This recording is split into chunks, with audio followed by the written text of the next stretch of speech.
வரஸ்ரீ herbal நிறுவனத்தின் சார்பாக அனைவருக்கும் இனிய வணக்கம்.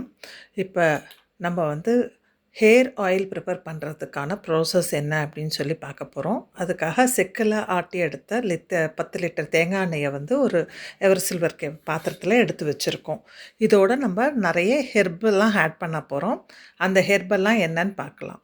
கார்போக அரிசி, கடுக்காய்த்தோல், மகிழம்பூ, கரிசாலை, செம்பருத்திப்பூ, மரிக்கொழுந்து, கோரக்கிழங்கு, அதோட கூட ஜடாமஞ்சரி, வேம்பாலம் பட்டை, ரோஸ்மெரி, நீலி அவுரி, அதோட வெட்டிவேர், வாசத்துக்காக நல்ல வாசத்தை கொடுக்கும், அதுக்காக வெட்டிவேர், ஆவாரம்பூ, ரோஜா இதழ்கள், வெந்தயம், கருஞ்சீரகம், ஆரஞ்சு பீல், ஆலி விதை, குப்பமேனி, கொய்யா இலை, வேப்பிலை, தவனம் பொடி, பேன்கொட்டை, அதோட மருதாணி, தாழம்பூவை நம்ம பவுடராக ஆட் பண்ண போகிறோம். என்கிட்ட காஞ்சதாவோ இதுவாவோ இல்லை, தாழம்பூவும் மருதாணியும்.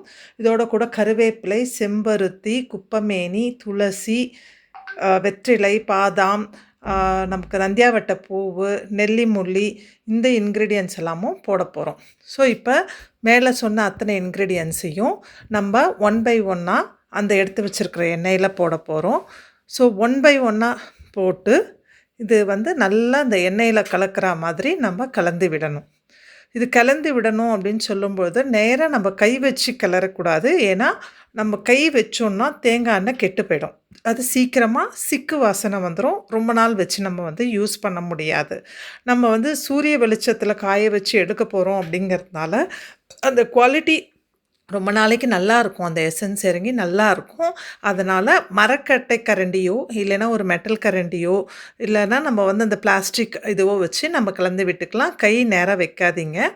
ஸோ ஒரு இன்க்ரீடியன்ஸாக ஆட் பண்ணி நல்லா முழுகணும். அதனால் மொத்தமாக போடாமல் கொஞ்சம் கொஞ்சமாக போட்டு அதை நல்லா அந்த எண்ணெயில் கலந்து விட்டு நல்லா அது உள்ளே முழுகணும். ஏன்னா நம்ம அந்த போட்டிருக்கக்கூடிய ஹெர்பல்லேருந்து அதனுடைய குணங்கள் எல்லாம் எண்ணெயில் இறங்கணும்.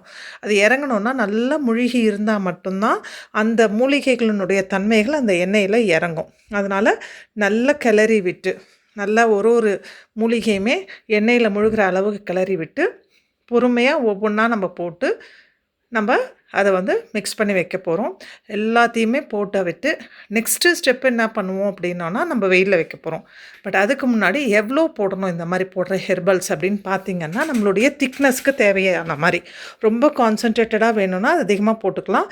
இல்லைனா ஒரு 10 கிராம்ஸ் மாதிரி எடுத்து நம்ம இந்த இதெல்லாம் போட்டுக்கலாம். ஸோ நமக்கு என்ன கன்சிஸ்டன்சி வேணும் அப்படிங்கிற மாதிரி அந்த கன்சிஸ்டன்சிக்கு ஏற்ற மாதிரி அளவு எடுத்து நீங்கள் அந்த மூலிகைகள்லாம் சேர்த்திங்கன்னா உங்களுக்கு நல்ல ஒரு குவாலிட்டியான ஹேர் ஆயில் கிடைக்கும். நம்ம இதை ஸ்டேஜ் பை ஸ்டேஜ் போடலாம். ஏன்னா நம்ம சூரிய வெளிச்சத்தில் தான் அந்த சூடாக்கி அந்த சூடு மூலமாக தான் அது இறங்க போகுது அப்படிங்கிறதுனால நமக்கு கொஞ்சம் டைம் எடுக்கும். ஸோ அதனால் அது ஒவ்வொரு ஸ்டேஜ்லேயும் எப்படி இருக்குது அப்படிங்கிறத நம்ம தனியாக வீடியோ எடுத்து போடலாம். இதுக்காக இப்போ இந்த எண்ணெயை இதனுடைய மவுத்தை ஒரு வெள்ளை துணியால் நம்ம கட்டி வச்சு வைக்க போகிறோம். ஸோ இப்போ நான் பால்கனியில் வச்சுருக்கிறேன். எனக்கு கொஞ்சம் சூரிய வெளிச்சம் கம்மியாக இருக்குது இன்றைக்கி, மழை வர மாதிரி இருக்கிறதுனால. அதனால் நான் பால்கனியில் தான் வச்சுருக்கிறேன். நல்லா சூரிய வெளிச்சம் வரும்போது மொட்டை மாடியில் வச்சு இறக்குவேன்.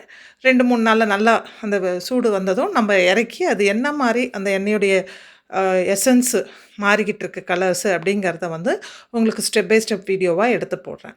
ஸோ இந்த மாதிரி நம்ம பண்ணும் பொழுது நீண்ட நாட்களுக்கு நல்ல குவாலிட்டியான எண்ணெய் கிடைக்கும். அதனால் ஹேர் க்ரோத் நல்லாயிருக்கும். நன்றி.